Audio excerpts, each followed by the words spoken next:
Hi, I'm Kimberly Vardaman. I'm the College of Education librarian here at the Texas Tech University Libraries.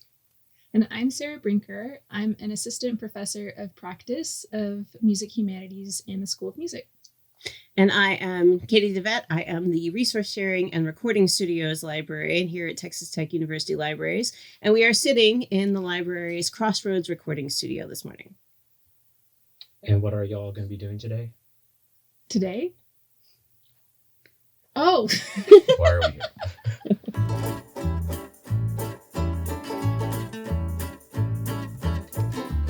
And this morning we're going to be answering a few questions kind of at random. We'll see what comes up in our conversation today. Yeah, we worked on some pretty cool projects together, so I'm excited to talk about them. Mm-hmm. Do you want to grab a question? Yeah. Okay, let's see. Oh, they're all taped together. What's a library resource you wish more people knew about? I think the Crossroads recording studio is one, because we have so many students who are making music and composing music and collaborating together. At our school, if you drive by our school, it could be 10 o'clock at night, 11 o'clock at night. There are people there collaborating and making music and creating. And I don't know if all of them realize that they can come into this recording studio and for free, which is wild and so cool, and have like a really top-notch, professionally mixed, album. That's amazing. The Crossroads Recording Studio started just over 10 years ago now with some grant funding, and part of its goal was to help archive West Texas music. And so they would do runouts and live recording of things like Lubbock Lights and festivals that happen in the Cactus Theater and all of those kinds of things. And it's kind of evolved over the years. Right now, what we're looking at doing is making it more of a public service in finding ways that it can better serve not just the individuals that come and record here. We've been doing a lot more collaboration with faculty across the university, looking at ways that we can bring instruction on recording and basic content creation techniques to the classroom. Our studio is the only one like it. Oh, that's so cool. No one else has a full-fledged professional recording studio with professional engineers available for free. Yeah. Well, at any institution. There are a lot of self-service things, like you can go to some of our peer institutions and record things yourself or learn how to do it, but you can't have somebody help you. I do wish that people knew about and utilized this space more, and same thing for the makerspace and the podcast studio. Absolutely. And journals. I'm sorry. I'm sorry. So you pay so much money to have access to this like glorious sacred archive with the collective wisdom and knowledge of all time. Use it.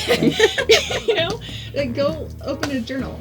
It makes me think about like how you're talking about all of these resources that are out there and people might not know about them. Well, one way to find out about them is to talk to your personal librarian. I feel like that is a key resource where the information overload is real. And it's nice to go to somebody who can help you curate the collection of what you need for a paper or just help you find things. And so at the library, people are so eager to help. I think it's so important to know that there are people waiting to help. What's a dream project you wish to work on in your career? I think one really awesome one that we've already done is the collaboration that we did between the School of Music with the first year experience class they've got called Creating Critical Listener and the scavenger hunt that we did for that class. I was really excited to work with Sarah and Katie on the scavenger hunt. So initially, I had created a game. It was a mystery game that would introduce students to the libraries. We first played it during Raider Welcome Week back in 2015.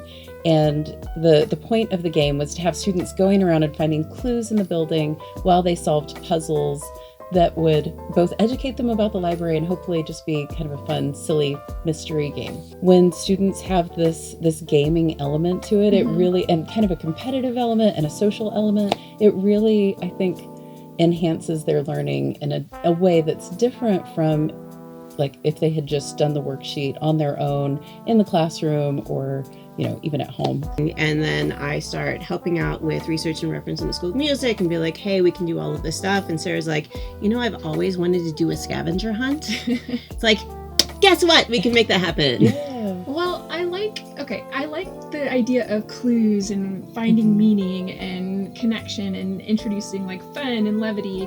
When we were talking about the scavenger hunt, one of the things that I've noticed, a few things, is I do want to like push my students and get everything out of them, and I want them to access those journals, and that's hard to do if you don't know where it is, you know, or what they are, how to access them.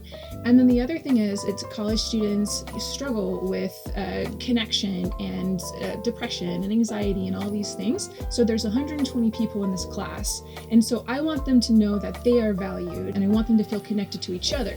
And part of why I love the idea of having a game, because it's like a shared goal that and some of the students mentioned that it was their favorite thing that they did all semester, which was cool. And so yeah, I could be that person on the stage where I say, this is how you use JSTOR, and watch me type something in, and let's make a list of all the databases, and that's kind of boring. And so this is achieving the same goal while getting people to connect to each other and solve a problem. And that's really what we want our students to do, no matter what they end up doing in their career, is to be able to collaborate, be able to think critically. And those are the main things we want students to graduate with, more than a degree to me. Okay, the next question. What are you currently researching? I think at any given point in time, I have 7 active lines of research. I can relate to that. I've got an open grant application for unmanned delivery bots to deliver books on campus, which if we can pull it off, it's going to be way cool. So there are these things that they deliver food on a lot of university campuses, and we're like, a book bot. You know, I bet this could hold books. And it was a fascinating conversation with the guy from the company that builds these things. It was like, so what's the weight capacity? I don't know, but it will keep food hot. It was like, I don't need to know that. How many books can I put in it? That's what I want to know. So we'll see if it flies. One thing that I'm working on is using the music of Taylor Swift to teach students about narrative and the power of story in their own lives, because she's so great at that. She's so great at taking things and stories from her own life and putting them into the context of a song. And that, for students, especially college students, is that they're preparing to go out into the world and discovering who they are and who they want to be. It's really powerful. Something else that I'm working on is similar in a way. It's the Lullaby Project. And so we work with women to help them create lullabies, to help them bond with their children and create, I call it a sanctuary for a positive view of their future. So in a way, like whether it's a Taylor Swift song or a personal lullaby for a child, I'm interested in the power of music and narrative and story in conjunction with music to help people create meaning and a more positive future. What is your favorite recent music album or soundtrack? So my favorite recent soundtrack and one of my albums of the year for 2024 was the Wonka soundtrack. Oh my gosh. So one of my favorite stories about myself is that I won a chocolate recipe contest where I got a year's supply of chocolate. That's amazing. And at our house, we love chocolate. And so we listened to the Wonka soundtrack a lot. At night, I used Pure Imagination by Timothy Chalamet to put my kids to bed. So that's one of my favorites. How much chocolate is a year's supply? That is a great question. Yes. Let me think back. I think a year's supply of chocolate is something like 5 kilograms. There was a lot of chocolate, different types of products and mixes from my favorite chocolate company. And I also got to go to Belgium and tour their factory. That's amazing. So it was a really, really cool experience. Favorite music album is so hard. Yeah, it really is. I know one thing that I use a lot, we buy the vinyl records from Lo-Fi Girl. It's amazing background music when you're writing a paper, and I wrote my dissertation with lo-fi. I write journal articles with lo-fi. I rewrite the website with lo-fi. I've written surveys with lo-fi because it's just one of those things that you can put on and it's like, we're good to go. Do you have any advice for Texas Tech students? I think my advice would be to be truly grateful for everything. I don't mean being grateful for the things that are fun and easy and pleasant. So if you're tired, if you're exhausted, if you have a professor who's just making your life crazy, or you don't think you can do it, or you're struggling or something really terrible is happening, to even find a way to be grateful for that, because it's going to teach you something. I think my advice for Texas Tech students overall would be ask for help. Don't feel embarrassed. Don't feel judged. Just ask for help. It could be that they can't find something that they need, to use for a paper that they're writing and they need help at the library, we would be so happy to help. But I think any kind of like mental health struggles or struggles in the classroom, I don't want people to feel alone. And I think by asking for help, that can connect you with other people and other resources that can really be life-saving. You're only here for 4 years, Ola. Yeah. So look for the cool ideas and the cool things that you can do while you're here. Take a Friday afternoon and study at the leisure pool. Study. Take a day and record a song that's been bouncing around in your head, or look for a way that you can collaborate and better tell the story of you, of West Texas, of the world that we're living in, and how we can move things forward.